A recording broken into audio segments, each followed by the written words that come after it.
Hello everyone, welcome back to another video. Today I got a really cool speed paint for you guys about one of the concepts I've made. This one I submitted for the Dragon Adventures Halloween competition that is ongoing right now. I've been really into making creature or dragon concepts for a long time, especially since I draw creatures and dragons all the time, and so I found this as a perfect opportunity to make something for the game. I'm not expecting to win by any means, but it was a really fun time making it, and that would be so cool if it happened to win as well. My dragon I named YELTHERN, and it's supposed to resemble like a vampire dragon or kind of, I don't know, just kind of strange, not like typical classical dragon, I guess, if you would say, but I tried something a little bit different, something that's not seen in a lot of DA dragons that hopefully the player base would enjoy. That's what I was trying to consider when making this design too.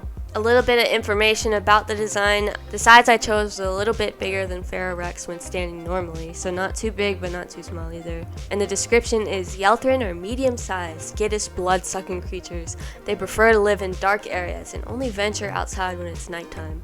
They are incredibly great at mimicking sounds around them to draw in prey.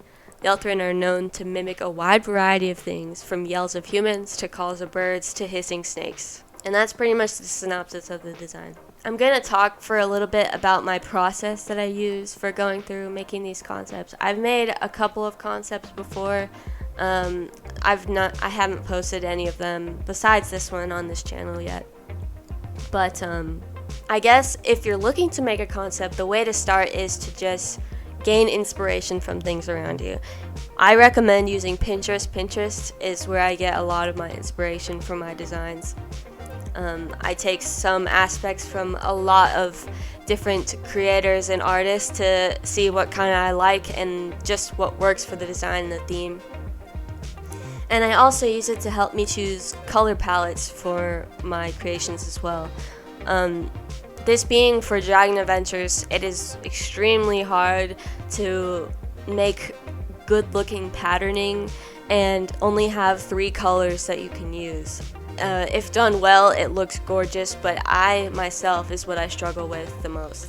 So what I recommend before you even start drawing anything is to have a palette in mind for your creature, have patterns in mind, and also like a general shape of the dragon in mind. Like, is it going to be a wyvern? Is it going to be like a drake? Is it going to have a stronger upper body or lower body? You gotta kind of have that in mind beforehand. So when I actually start designs, sometimes it's a doodle that looks really good that I turn into a design, or it's just a sketch that I get inspired from.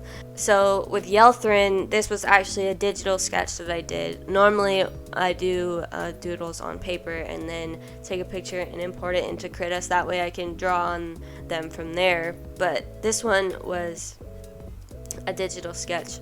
And then after I've done my sketch, I kind of move on to the line art. And for the line art, you want to make sure you have it really thin and really concise, because you don't want it to be too blocky and you don't want it to be too thin. It looks gross and pixely. You got to have it smooth as well.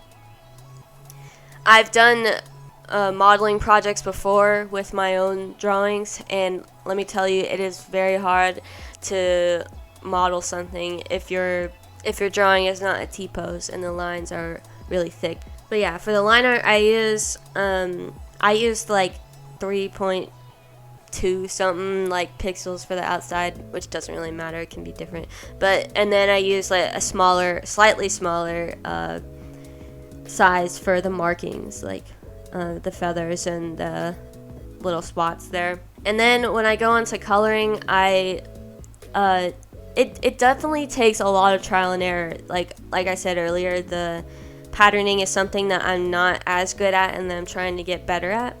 So it can take a lot of time and it can take a lot of going back and forth. I had to cut out a lot of me going back and forth in this one because otherwise this video would be very long. This whole process in total took like 9 to 10 hours, so this video would be like an hour long if I didn't condense it down a little bit. So but yeah, don't be afraid to make changes. Don't be afraid to see what looks good. Also get advice from other people. Definitely take a lot of breaks, because you can definitely not do this all in one session. And there are some things like, I don't know what the technical term is, but if you're looking at your art for a while, you think it's good, but then you come back and you're like, oh, that's not as good as I thought it was. You know, that kind of thing. I don't know. I don't know what the term for it is, but I definitely experienced that. Another thing I've experienced is this thing called an ugly phase. People say, like, the beginning of your drawing, like your sketch and your line art, will look really good, and then you'll have this part where you're coloring and you're just like, ugh, I don't like this at all.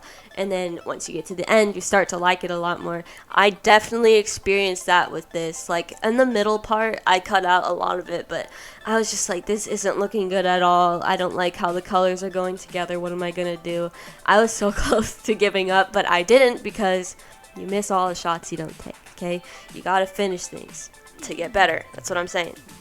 But yeah, once I kind of worked it out and I experimented with patterns a little bit more, I felt more comfortable with the design, and it took a while, of course. It took the majority of my time. Probably not a majority, but like about a fourth of the time was figuring out where the patterns were going to be and how it looked good in comparison.